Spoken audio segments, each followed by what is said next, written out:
నాకు ఈ జన్మనిచ్చి ఈ సుందరమైన లోకాన్ని పరిచయం చేసినటువంటి నా యొక్క తల్లిదండ్రులను స్మరణ చేస్తూ, అలాగే యావత్ భారతదేశంలో ఉన్నటువంటి విద్యార్థులందరికీ ఈ యొక్క తరగతి గదియే దేశ భవిష్యత్తు, ఈనాటి బాలలే రేపటి భావి భారత పౌరులు కార్యక్రమం యొక్క శుభాకాంక్షలు తెలియపరుస్తూ, అలాగే ఈ భారతదేశంలో భారతదేశ అభివృద్ధి కొరకు, భారతదేశం యొక్క ఔన్నత కొరకు ఈ భారతదేశంలో ఉన్నటువంటి అసమానతలను, అవినీతి అక్రమాలను ప్రారంభించాలని అనుకునే ఆలోచన ఉన్నటువంటి ప్రతి ఒక్క భారతీయురాలకి, అలాగే ఈ దేశాన్ని పరిపాలిస్తున్నటువంటి ప్రజాప్రతినిధులందరికీ, అలాగే ఈ యొక్క పాఠశాల స్కూలు యాజమాన్యం వారికి, ఇక్కడ ఉపాధ్యాయులకు, అలాగే మా human rights protection and welfare awareness organisation సంస్థ సభ్యులందరికీ మా యొక్క హృదయపూర్వక నమస్కారాలు తెలియపరుస్తూ, ఈరోజు దేశాన్ని అభివృద్ధి చేయడానికి ఈ దేశంలో ఎంతో మంది ఆలోచనలు చేస్తూ వారి యొక్క ఆలోచనలను ముందుకు పోతున్న తరుణంలో అందులో భాగంగా మేము కూడా మా సంస్థ నుంచి ఈ దేశ అభివృద్ధి కొరకు ఏం చేస్తే బాగుంటుంది, దీనికి శాశ్వత పరిష్కారం ఎక్కడుంది అని చెప్పేసి కొంతమంది మేధావుల యొక్క ఆలోచనలను స్ఫూర్తి తీసుకొని వారి బాటలో నడవాలన్న ఉద్దేశంతో ఈరోజు మన ఈ పాఠశాలలో, ఉన్నత పాఠశాలలో ఈ యొక్క కార్యక్రమాలను ఏర్పాటు చేయడం జరిగింది. ముఖ్యంగా మీకు తెలియపరిచేది ఏంటంటే, ఈ దేశం యొక్క పరిస్థితికి, ఈరోజు ఈ దేశంలో ఉన్నటువంటి అవినీతి అక్రమాలకు, ఈ దేశంలో ఉన్నటువంటి అసమానతలకు, ఈ దేశంలో పోరాడుతున్నటువంటి సామాజిక న్యాయానికి పూర్తిగా శాశ్వత పరిష్కారం కావాలి అంటే ఆ పరిష్కారము విద్యార్థులైన మీరు మాత్రమే దానికి శాశ్వత పరిష్కారం చేయగలరన్న ఉద్దేశంతో ఇక్కడ మీ ముందుకు వచ్చి మిమ్మల్ని అందరినీ, ప్రతి ఒక్కరిని పేరున వేడుకుంటున్నాం. దేశ భవిష్యత్తు విద్యార్థుల చేతుల్లోనే ఉంది. అది ఎట్లనో మీకు ఈరోజు వివరించడం కొరకు ఇక్కడికి వచ్చినాం. మనము పుట్టుక కానించి మన మరణం వరకు మన యొక్క జీవిత కాలం, ఈ జీవిత కాలమే దేశ అభివృద్ధికి ఏ విధంగా తోడ్పడుతుందో చూద్దాం. ఈ దేశం అంటే గురజాడ అప్పారావు చెప్పారు, మీ అందరూ తెలుసు. దేశం అంటే మట్టి కాదు, దేశం అంటే మనుషులు అని చెప్పారు. అంటే ఈ భారతదేశం అంటే పూర్తిగా మనుషులు అని చెప్పేసి గురజాడ అప్పారావు గారు చెప్పారు. ఈ యొక్క భారతదేశంలో ఈ దేశ అభివృద్ధికి మీ పాత్ర చాలా గొప్పది. అభివృద్ధిని సాధించడంలో శాశ్వత పరిష్కారం దాన్ని సాధించడానికి మీరు మాత్రమే చేయగలరు. అది ఏ విధంగా అంటే, ఫస్ట్ మన జననం చూద్దాం. మనం ఇక్కడ ఉన్నటువంటి విద్యార్థులందరిలో, అలాగే ఈ దేశంలో ఉన్నటువంటి విద్యార్థులందరిలో ప్రతి ఒక్కరు కూడా పుట్టిన సమయంలో వారి యొక్క పరిస్థితి పేదరికంగా ఉండొచ్చు, మధ్యవర్తితంగా ఉండొచ్చు, లగ్జరీగా అంటే ఆర్థికంగా ఉన్నత స్థాయిలో ఉండొచ్చు, లేదా తినడానికి తిండి లేని స్థాయిలో ఉండొచ్చు. ఇంకా చెప్పాలంటే మనం పుట్టగానే మన తల్లిదండ్రులు మనం కోల్పోయి అనాథమైన స్థితిలో కూడా మనం ఉండవచ్చు.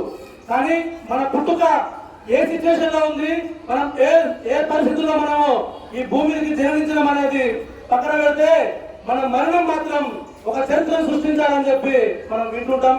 అయితే ఆ చరిత్ర ఏ విధంగా ఉండాలంటే, దేశ భవిష్యత్తుకు ఉపయోగపడే ఒక మంచి చరిత్ర ఉండాలి మన చరిత్ర. ఈ యొక్క పుట్టుకకు మరణానికి మధ్యన సమయం ఉంటుంది. ఈ యొక్క సమయాన్ని ఏ విధంగా సద్వినియోగం చేసుకొని మన వంతు మనము ఈ దేశాన్ని అభివృద్ధి చేయడానికి కృషి చేయాలనే ఆలోచన మనం ప్రతి ఒక్కరం చేయాలి. మన తల్లిదండ్రులు మనం పుట్టిన తర్వాత వారి వంతు బాధ్యతగా వారు చేయవలసినటువంటి కార్యక్రమాలన్నీ మనకు చేసి వారికన్నా గొప్ప వారిగా మనం ఎదగాలన్న ఉద్దేశంతో వారు ఏం చేస్తారంటే, తర్వాత మనల్ని తీసుకొచ్చి ఒక పాఠశాలలో గురువులకు మనం అప్పచెప్పడం జరుగుతుంది. అందుకే మనకు జన్మనిచ్చినటువంటి తల్లిదండ్రులను మనము మొదటి దైవంగా భావించాలి. మనకు విద్యాబుద్ధులు నేర్పే గురువులను రెండో దైవంగా భావించాలి. ఇక భగవంతుడు అని చెప్పి ఈ యొక్క దేశంలో మత కలహాలు, కొట్లాటలు, ఈ భగవంతుని పేరు మీద ఎన్ని జరుగుతున్నాయో మనం అవన్నీ చూస్తూనే ఉన్నాం. అవన్నీ పక్కన పెడితే మనము భగవంతుని స్థానం ఈ దేశంలోనైనా ఈ భూమి మీద భగవంతునిది 3వ స్థానం. మొదటి దైవం తల్లిదండ్రులు, రెండో దైవం గురువులు, మూడవ దైవం భగవంతుడు. అది కూడా దేవుడు ఉన్నాడు అని నమ్మిన వారికి మాత్రమే. ఉన్నాడా లేదా అనేది సెకండరీ. ఇది మన యొక్క పుట్టుక. ఇక మనం అనుకున్నాం, మనం పుట్టినప్పటి నుంచి మరణించే వరకు మన సమయం ఉంది.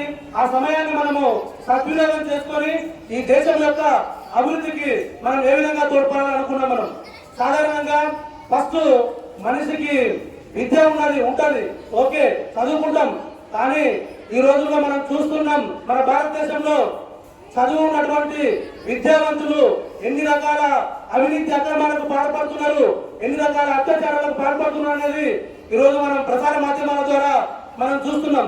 చదువుకున్నంత మాత్రాన, మనం విద్యావంతులైనంత మాత్రాన ఈ దేశం బాగుపడుతుందా? లేదు. ఈ దేశం బాగుపడాలంటే మనకు చదువుతో పాటు నీతి, నిజాయితీ, ధర్మం, మానవత్వం, విచక్షణ జ్ఞానం ఇవన్నీ ఉన్నప్పుడే, మనం చదువుకున్న చదువుకు ఇవన్నీ తోడైనప్పుడే ఆ చదువు అనేది మనకు ఉపయోగపడుతుంది. ఈ రోజు మన ఈ సమాజంలో అవి ఎంత కరువైనవి అనేది మనం చూస్తున్నాం. న్యాయస్థానంలో ఉన్నటువంటి న్యాయమూర్తులు అభివృద్ధి చేసినటువంటి సందర్భాలు, అలాగే ఇండియన్ అడ్మినిస్ట్రేటివ్ సర్వీస్ ఐఏఎస్ ఎంతమంది మన దేశంలో అభివృద్ధి పడుతున్నారో మనం చూసినాం. ప్రతి వ్యవస్థలో వారు విద్యావంతులే, రాజ్యాంగం గురించి అవగాహన లేని వారు కాదు, రాజ్యాంగం గురించి అవగాహన ఉంది, ఏది మంచి ఏది చెడు అన్ని తెలుసు. కానీ వారికి నీతి, నిజాయితీ, ధర్మం, మానవత్వం, విచక్షణ జ్ఞానం అనేవి లోపించినవి. విద్యతో పాటు మనకు అవన్నీ అవసరమని ఈరోజు మీకు తెలియపరచడానికి మీ ముందుకు మేము రావడం జరిగింది. ఈ రోజు దేశంలో ఉన్నటువంటి వ్యవస్థలు, మన దేశం అంటేనే కొన్ని వ్యవస్థలతో కూడుకొని ఉంది. పోలీస్ వ్యవస్థ, పొలిటికల్ వ్యవస్థ, జ్యుడిషియల్ వ్యవస్థ, రాజకీయ వ్యవస్థ, ఎన్నో రకాల వ్యవస్థలు మన దేశంలో ఉన్నాయి. ఈ వ్యవస్థల్లో ఉన్నటువంటి అధికారులందరూ కూడా అటెండర్ కాడ నుంచి మొదలు పెడితే మన దేశ ప్రధాని వరకు, రాష్ట్రపతి వరకు కూడా ఈ తరగతి గది నుంచి వచ్చిన వారి అన్న సంగతిని మీకు గుర్తు చేయడం కొరకు ఈరోజు మేము మీ ముందుకు రావడం జరిగింది. కాబట్టి ఇక్కడ నుంచి మీరు మీలోనే ఒక లాయరు, మీలోనే ఒక జడ్జి, మీలోనే ఒక ఐఏఎస్, మీలోనే ఒక ఐపీఎస్, ఇలా మీ నుంచి పుట్టుకొచ్చిన వారే ఈ దేశాన్ని పరిపాలిస్తారు, రేపు ఈ దేశ వ్యవస్థలో ఉంటారు. కాబట్టి మార్పు అనేది మీ నుంచే రావాలి. మీ నుంచి మార్పు వచ్చినప్పుడే ఈ దేశం యొక్క అభివృద్ధికి శాశ్వత పరిష్కారం లభిస్తుంది. కాబట్టి మీలో మార్పు రావాలన్న ఉద్దేశంతో మీ తరగతి గది దేశ భవిష్యత్తు, ఈనాటి భారతే రేపటి భావి భారత పౌరులు అన్న కార్యక్రమాన్ని మొట్టమొదట మన హైదరాబాద్ లో కవాడిగూడ హై స్కూల్లో స్టార్ట్ చేసి, ఇది మన స్కూల్లో ఇది 3వ ప్రోగ్రాం. ఈ యొక్క ప్రోగ్రామ్ ని దేశవ్యాప్తంగా ముందుకు తీసుకుపోయే కార్యక్రమంలో మేము ఉన్నాం. మీరందరూ పాఠశాల యాజమాన్యం అంతా కూడా మాకు మంచిగా సహకరిస్తున్నారు. ఇక మనం సబ్జెక్ట్కి వస్తే, ఇక్కడ చెప్పిన మనము ఈ దేశ వ్యవస్థలు ఏవైతే ఉన్నాయో ఆ వ్యవస్థలు మొత్తం కూడా మీ నుంచి వచ్చినాయి అని చెప్పిన మీకు సమయం తక్కువ ఉంది కనుక మీకు షార్ట్ కట్ గా చెప్పడానికి నేను ఒక పేపర్లో ఒక మ్యాటర్ రాసుకొని రావడం జరిగింది. నేను ఆ మ్యాటర్ను చదివి మీకు వినిపించి వివరించి నేను క్లోజ్ చేస్తాను. ఒకసారి వినండి. ప్రియమైన విద్యార్థులారా వినండి. దేశ భావి భారత పౌరులారా వినండి. మన దేశ అభివృద్ధి మీ చేతిలోనే ఉన్నది. మన భారతదేశ భవిష్యత్తు మీ చేతిలోనే ఉన్నది. మన దేశంలో జరుగుతున్న అవినీతి అక్రమాలను మీరు మాత్రమే శాశ్వతంగా పారదోలగలరు. మన దేశ ప్రజలందరినీ మీరు మాత్రమే చైతన్యం చేయగలరు. మన దేశం కోరుకుంటున్న సామాజిక న్యాయాన్ని మీరు మాత్రమే సాధించగలరు. భిన్నత్వంలో ఏకత్వం గల మన ప్రజాస్వామ్య దేశమంతా భారతీయులమన్న సమానత్వంతో మీరు మాత్రమే అభివృద్ధి చెందిన అభివృద్ధి రహిత దేశంగా మన దేశాన్ని తీర్చిదిద్దగలరు. ఇక్కడ మీరు ఒక అంశం గమనించాలి. భిన్నత్వంలో ఏకత్వం గల మన దేశం అన్నం మీకు తెలుసు, కొంతమందికి తెలుగు వాళ్ళకు ఉపయోగపడుతుంది. మన దేశంలో అనేక కులాలు, అనేక మతాలు, అనేక వర్గాలు, అనేక వర్ణాలు, అనేక ప్రాంతాలు, ప్రాంతీయ విభేదాలు, కుల విభేదాలు, మత విభేదాలు ఎన్ని ఉన్నప్పటికీ కూడా మనమంతా భారతీయులమని చెప్పి మనం ముందుకు వెళ్తుంటాం. కాబట్టి మన భారతదేశాన్ని భిన్నత్వంలో ఏకత్వం గల భారతదేశం అని అంటాం. కాబట్టి మీరు ఇది గమనించుకోవాలి. భిన్నత్వంలో ఏకత్వం అంటే ఏంటనేది. ప్రస్తుతం మన దేశాన్ని ప్రజల చేత ఎన్నుకోబడి పరిపాలిస్తున్న పాలకులందరూ ఈ తరగతి గది నుంచి వచ్చిన వారే అన్న సంగతి మనం మరవద్దు. మన దేశ వ్యవస్థలైన రాజకీయ వ్యవస్థ, విద్యా వ్యవస్థ, పోలీస్ వ్యవస్థ, న్యాయ వ్యవస్థ, చెప్పుకుంటూ పోతే చాలా వ్యవస్థలు ఉన్నవి. అవి ప్రైవేట్ వ్యవస్థలైనా ప్రభుత్వ వ్యవస్థలైనా ఈ వ్యవస్థల్లోని వ్యక్తులందరూ కూడా అటెండర్ కాడ నుంచి మొదలు పెడితే దేశ ప్రధాని వరకు అందరూ ఈ తరగతి గది నుంచి వచ్చిన వారే. అందుకే ఈ తరగతి గది దేశ భవిష్యత్తుకు మూల కారణం అన్నారు పెద్దలు. ఇది వాస్తవం కనుక దేశాభివృద్ధి మీతోనే సాధ్యం. విద్యాభ్యాస దశ నుండే విద్యార్థులందరిలోనూ నీతి, నిజాయితీ, ధర్మం, సత్యం, సంస్కారం, విచక్షణ జ్ఞానం, దయ, జాలి, మానవత్వంతో కూడిన ఈ క్రింది అంశాలను నూరిపోసుకోవాలి. అవేందో ఇప్పుడు మీకు వినిపిస్తాను, వినండి. మొట్టమొదట మనకు జన్మనిచ్చి ఈ సుందరమైన లోకాన్ని పరిచయం చేసిన మన తల్లిదండ్రులను సవినయంగా గౌరవించడం నేర్చుకోవాలి. మనకు మొదటి దైవం తల్లిదండ్రులు, రెండవ దైవం గురువు, మూడవ దైవం భగవంతుడు అన్నారు పెద్దలు. కనుక మనం గురువులను గౌరవించి సవినయంగా గురువులు నేర్పించే విద్యాబుద్ధులను నేర్చుకొని భావి భారత పౌరులుగా ఎదగాలి. ప్రతి మనిషి నీతి, నిజాయితీ, మానవత్వం, ధర్మం, విచక్షణ జ్ఞానం, సంస్కారములను కలిగి ఉండి దేశభక్తిని పెంపొందించుకోవాలి. ప్రతి మనిషి భారత రాజ్యాంగంలోని అంశములను దృష్టిలో ఉంచుకొని జీవనం గడపాలి. కనుక మన భారత రాజ్యాంగం గురించి సాధ్యమైనంత వరకు తెలుసుకుంటూ ఎలాంటి దుర్వ్యసనాలు, చట్ట వ్యతిరేక కార్యకలాపాలకు పాల్పడకుండా స్త్రీల పట్ల గౌరవాన్ని చూపిస్తూ జీవనం గడపాలి. ఇక్కడ ఒక అంశాన్ని మీరు గమనించండి. భారత రాజ్యాంగం ప్రకారము మన జీవనాన్ని గడపాలి అంటున్నాము. మీ స్థాయిలో మీకు అర్థమయ్యే రీతిలో ఈ యొక్క భారత రాజ్యాంగం గురించి నేను ఇప్పుడు మీకు వివరిస్తాను. మనం చేసే ప్రతి పని కూడా, మన జీవనం మొత్తం కూడా ఈ యొక్క భారత రాజ్యాంగంతో ముడిపడి ఉంటుంది. కాబట్టి ఇది ఖచ్చితంగా ప్రతి ఒక్కరూ వారి వయసుకు తగ్గట్టుగా దీని గురించి అవగాహనను పెంపొందించుకోవాలి. మనకు కళ్ళు, చేతులు, కాళ్ళు అన్నీ ఉన్నాయి. మనం మనుషులం కదా, ఇది భారతదేశం కదా, మనకు మానవ హక్కులు ఉన్నాయి కదా. నా దేశం, నా ఇష్టం, నేను నాకు నచ్చినట్టుగా నడి రోడ్డు మీద వెహికల్స్ అని వెళ్తుంటే నేను స్కూల్ బ్యాగ్ వేసుకుని గంట సేపు నిలబడతా, ట్రాఫిక్ జామ్ చేస్తుంటే ఒక్కడు అవుతుందా? కుదురుతుందా? కుదరదు. ఇది ఎక్కడ ఉందంటే ఈ అంశము మన భారత రాజ్యాంగంలో ఉంటుంది. నా అన్నం నేను బాక్స్ తెచ్చుకున్నా, నా అన్నం నాకు నచ్చిన దగ్గర తింటా అని చెప్పి ప్రజల్ని ఇబ్బంది పడే విధంగా కొన్ని ప్రాంతాలలో ఎక్కడ ఉంటే అక్కడ కూర్చొని తింటే వర్కౌట్ అవుతుందా? అది కరెక్ట్ కాదు కదా. అంటే ముందు మీకు ఈ రాజ్యాంగంలో ఉన్న అంశాలు క్షుణ్ణంగా ఆర్టికల్స్ ప్రకారము, సెక్షన్ల ప్రకారము మీరు చేస్తున్నటువంటి విద్యాభ్యాసంలో ముందు మీకు వస్తాయి. కాబట్టి ఈ రోజు మీకు ఈ భారత రాజ్యాంగం అనే బీజం మీ మెదడులో ఉండాలి. ఈ రాజ్యాంగం ప్రకారమే మన జీవిత పర్యంతం కూడా మనం నడుచుకోవాలనే అంశాన్ని ప్రతి ఒక్క విద్యార్థి ఈరోజు బీజం నాటాలి. ఆ బీజమే వటవృక్షం అవుతుంది. ఆ వటవృక్షమే రేపు ఈ దేశ భవిష్యత్తుకు ఉపయోగపడుతుంది. కాబట్టి ఆ బీజాలు నాటడానికే మేము ఈ యొక్క కార్యక్రమాన్ని ఎంచుకొని ఈ యొక్క భారతదేశంలో ముందుకు తీసుకెళ్లడం జరుగుతుంది. ఇక దేశ అభివృద్ధి కొరకు పోరాటం చేసిన మేధావుల, దేశం కోసం పోరాడి వీరమరణం పొందిన అమరవీరులను ఆదర్శంగా తీసుకొని దేశాభివృద్ధి కొరకు మన వంతు బాధ్యతలు మనం చేపట్టాలి అన్న ఆలోచన మనందరిలోనూ రావాలి. ప్రతి మనిషి పుట్టుక ఎంత సాధారణమైన ఉండవచ్చు, కానీ మరణం మాత్రం దేశ భవిష్యత్తుకు ఉపయోగపడేది, ఒక మంచి చరిత్రను సృష్టించిన విధంగా ఉండాలని కోరుకుంటూ మన దేశంలో ఉన్నటువంటి అవినీతి అక్రమాలను అరికట్టి మన దేశాన్ని అవినీతి రహిత అన్ని రంగాలలో అభివృద్ధి చెందిన అగ్రదేశంగా తీర్చిదిద్దాలంటే అది మీతోనే సాధ్యమని గ్రహించిన మేము మీ ముందుకు వచ్చి వేడుకుంటున్నాము. మీకు అర్థమైంది కదా ఇప్పుడు విషయము. లాస్ట్ అండ్ ఫైనల్ గా మీకు 2 విషయాలు చెప్పాలంటే చాలా విషయాలు ఉన్నాయి, కానీ సమయం సరిపోదు. 2 విషయాలు చెప్తా. మన జీవిత పర్యంతం వరకు మనం ఈ భూమికి వచ్చిన తర్వాత కోల్పోతే పొందలేనివి మన జీవితంలో 2 ఉన్నాయి. అవేంటో మీకు తెలుసా? ఎవరైనా చెప్పగలరా? ఒక 2 మాత్రము మనం కోల్పోతే తిరిగి మళ్ళీ పొందలేము, ఇంకా జీవిత పర్యంతం కూడా మళ్ళీ పొందలేము. అది ఒకటి సమయము, 2 మన ప్రాణము. అంటే మనం అనుకున్న ఈ దేశం యొక్క అభివృద్ధికి మనం తోడ్పడాలంటే సమయాన్ని మనం ఎట్లా సద్వినియోగం చేసుకోవాలి. మన యొక్క ప్రాణం ఉన్నప్పుడే మనం ఈ దేశానికి ఏమైనా చేయగలుగుతాం. కాబట్టి మన ప్రాణాన్ని పోతే, ఒకసారి ప్రాణం పోతే మళ్ళీ తిరిగి వస్తుందా? ఎక్కడైనా విన్నారా అప్పుడు పోయిన ప్రాణం తిరిగి వచ్చిందని చెప్పేసి?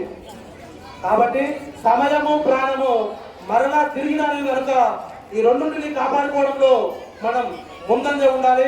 ప్రాణాన్ని కాపాడుకోవాలంటే మన యొక్క ఆరోగ్య పరిస్థితులు, మనం ఎలా ఉన్నాం, మన వాతావరణం ఎలా ఉంది, మనం ఎలాంటి ఫుడ్ తీసుకుంటున్నాం, ఎలాంటి గాలి పీలుస్తున్నాం, ఇవన్నీ గమనించుకుంటూ మన పాఠశాలకు వచ్చిన తర్వాత మన టీచర్స్, సార్లు కూడా మనకు చెప్తారు మనం ఆరోగ్య విషయాలు మనం ఏ విధంగా ఉండాలని.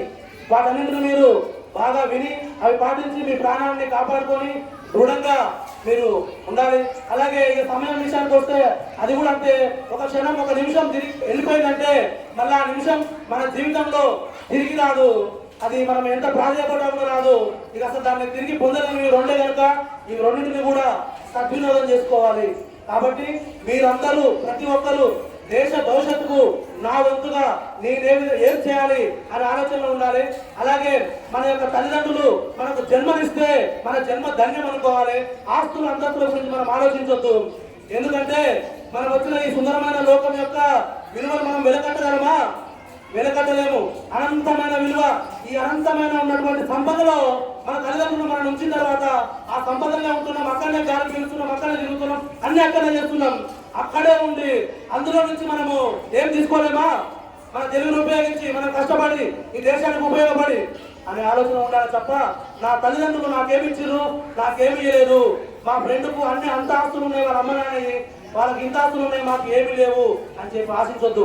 మనం ఏ విధంగా దేశ అభివృద్ధికి ఒక మంచి చరిత్రను సృష్టించాలి అనే అంశం మీద ముందుకెళ్ళాలి. చదువు కన్నా కూడా సంస్కారం అనేది చాలా ముఖ్యం. సంస్కారంతో కూడిన చదువు మాత్రమే ఈ దేశ భవిష్యత్తుకు ఉపయోగపడుతుంది కనుక ఇవి సంస్కారం, ఇవి నీతి, నిజాయితీ, ధర్మం, మానవత్వం అనేవి మీరు నేర్చుకోవాలి. నేను సార్ మన రవీంద్ర రెడ్డి సార్కు కాల్ చేసినప్పుడు ఒక సాంగ్ వినపడ్డది, నాకు చాలా సంతోషం అనిపించింది.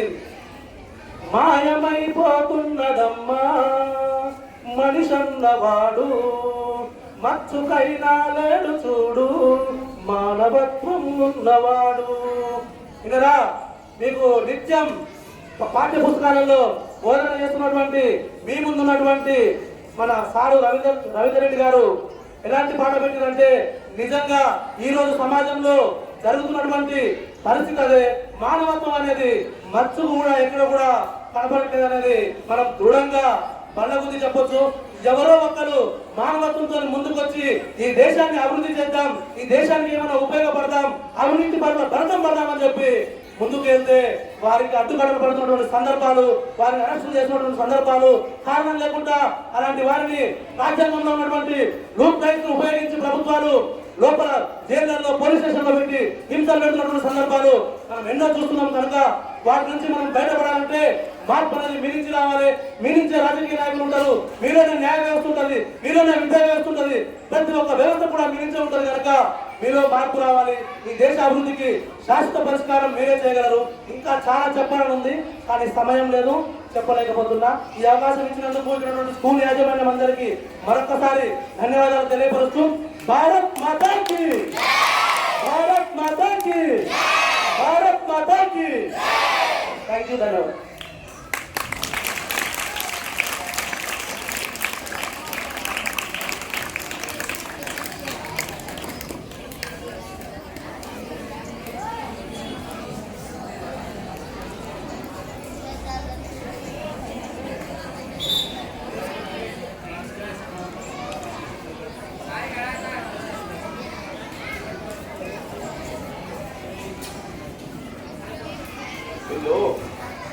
సార్ మాట్లాడేది అర్థమైందా మీకు? రాష్ట్రం మాత్రం అర్థమైంది. భారత్ మాత ఇచ్చారు. భారత్ మాత ఎక్కడ ఉంది చెప్పండి? మ్యాప్లో ఉంది కదా. భారత్ మాత అంటే ఎక్కడ ఉంటుంది? ఆమె అడ్రస్ తెలుసా మీకు? భూమి లోపల ఉంటుందా? ఎక్కడ ఉంటుంది భారత్ మాత? సోషల్ టెక్స్ట్ బుక్లో ఉంటుందా? టెక్స్ట్ బుక్ అట్టల మీద ఉంటుందా? మీరే భారత్ మాతనా? దేశం అంటే మట్టి కాదు, దేశం అంటే మనుషులు అంటారు కదా. భారత్ మాత అంటే మనందరినీ కలిపితే భారత్ మాత. ఎక్కడో లేదామే.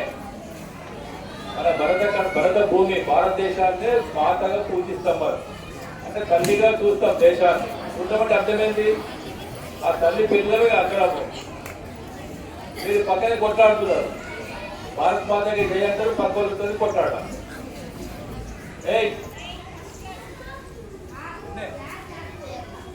భారత్ మాతకి చేయండి అర్థమైంది, పక్క వాళ్ళతో కొట్లాడమా? నేను చాలాసార్లు చెప్పిన భారత్ మాతకి చేయనగానే దేశాన్ని ప్రేమించినట్టు కాదు. మన చేష్టల్లో, మన ప్రవర్తనలో, మన మాటల్లో, మన చేతుల్లో నిలబడాలి. అంటే మార్నింగ్ చెప్తాగా ప్రజలో మన దేశ పౌరులందరూ సోదరు వాళ్ళు చెప్పుకుంటారు కదా, అక్కడే భావించాలి. చివరగా మాధవరావు గారు వచ్చి మనకి రాజ్యాంగ పరిధిలో మన బాధ్యతలు ఏంటివి, దేశం ఎట్లా పోతుందని చెప్తూ మనకి మంచి సందేశాన్ని ఇచ్చారు. వెళ్దాం, ఒక 10 నిమిషాలే వెళ్దాం. You will be left by conference.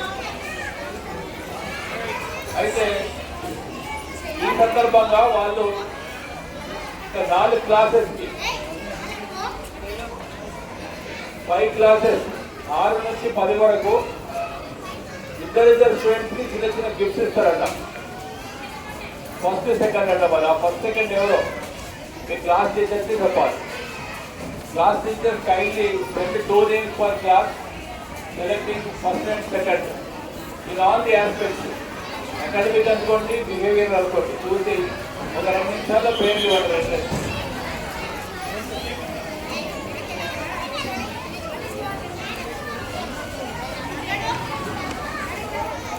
రెండు పేర్లు.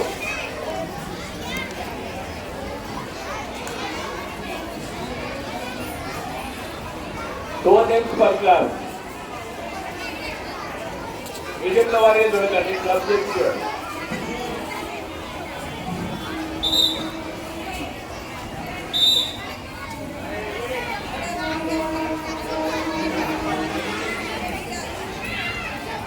క్లాస్ టీచర్ 6th క్లాస్ ఇద్దరు పేర్లు పంపించండి.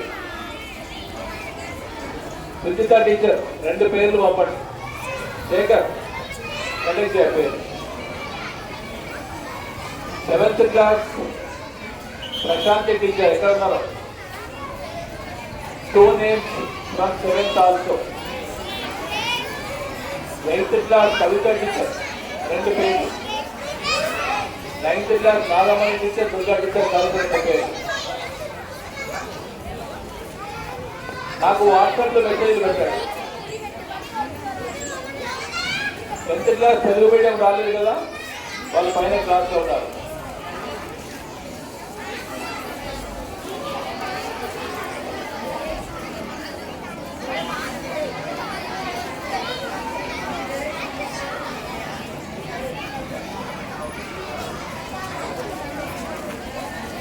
Tenth class Aslam on to the stage. Also Vaishnavi, E Vaishnavi. 9th class పేర్లు పంపండి.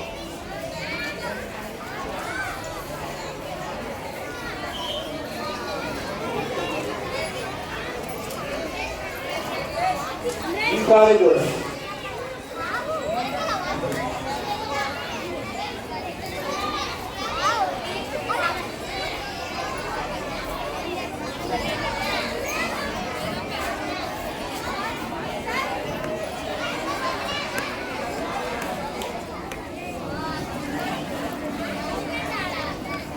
Tenth class Aslam.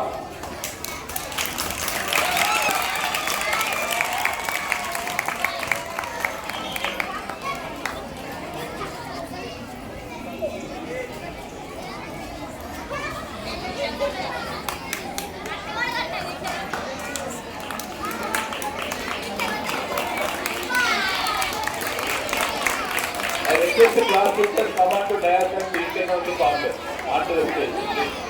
9th class madam రండి, ఎవరో కదా ఇద్దరు వచ్చినా పర్లేదు, మీరే స్టేజ్ పైకి వచ్చి వాళ్ళు ఇన్వైట్ చేయండి. మీ ద్వారా చేద్దాం. క్లాస్ టీచర్స్ అందరూ please.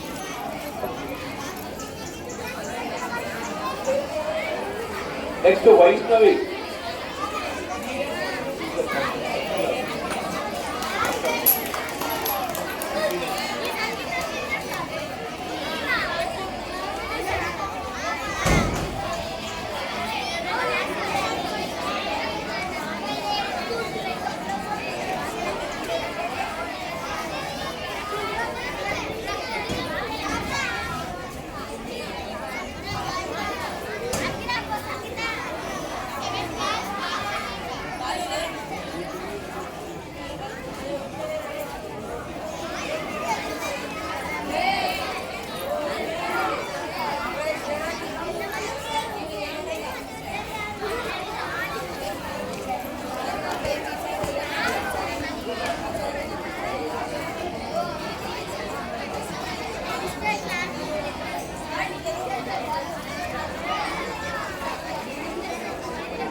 Rohit and Janvi. Please come on to the stage or if they are on the stage.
Ninth class, Balajalavi and Rohit. Medium వారిగా నేను క్లాస్ మీడియం వారిగా తెలుగులో చూడండి class total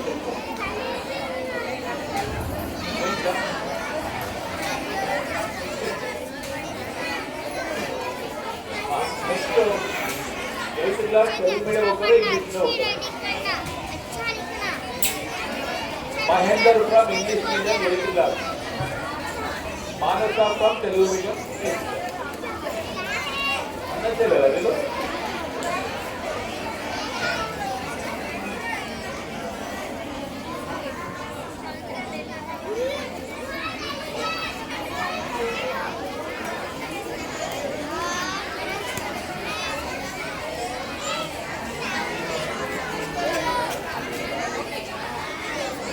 next 7th class Sujith from English medium Telugu medium ఎవరన్నా Sirisha from Telugu medium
Operation Rajesh from 6th class.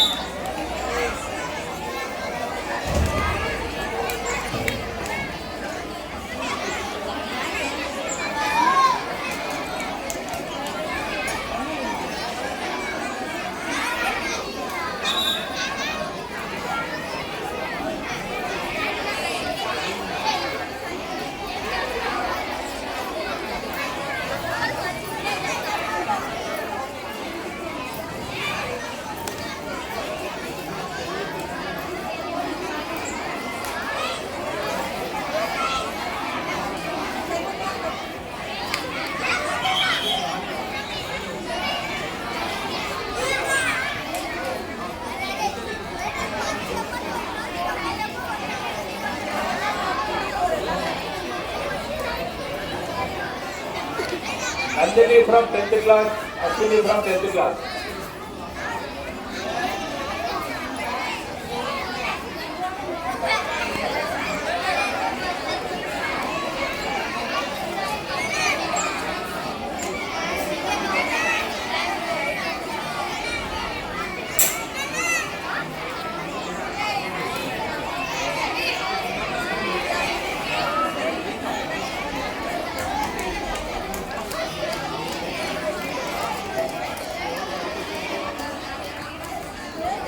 Rohit. Rohit, 9th class. Come.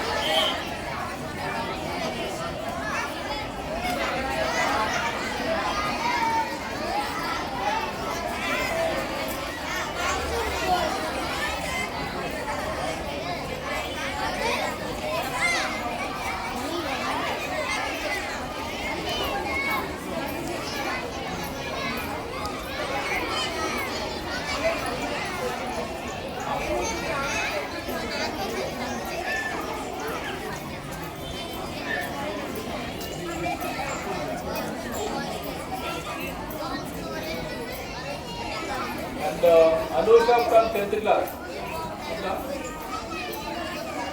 Anusha.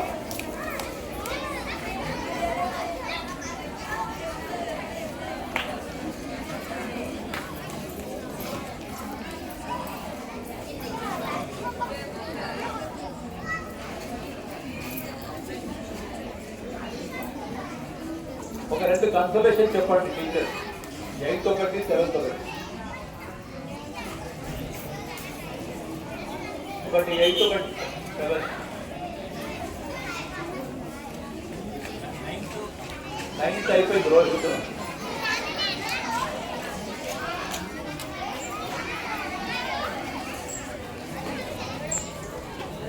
Yashwanthi ఇంకా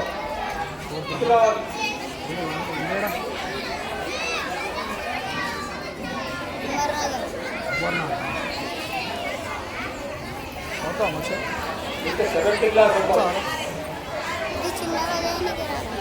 ఏది చిన్నగా అసలు 7th క్లాస్ ఎవరమ్మా leader? 7th class leader 7th अमीरा का हम क्या करा नहीं मैं बना भाई है तुम्हारा हाँ चल वहाँ फोटो खींच नहीं होगा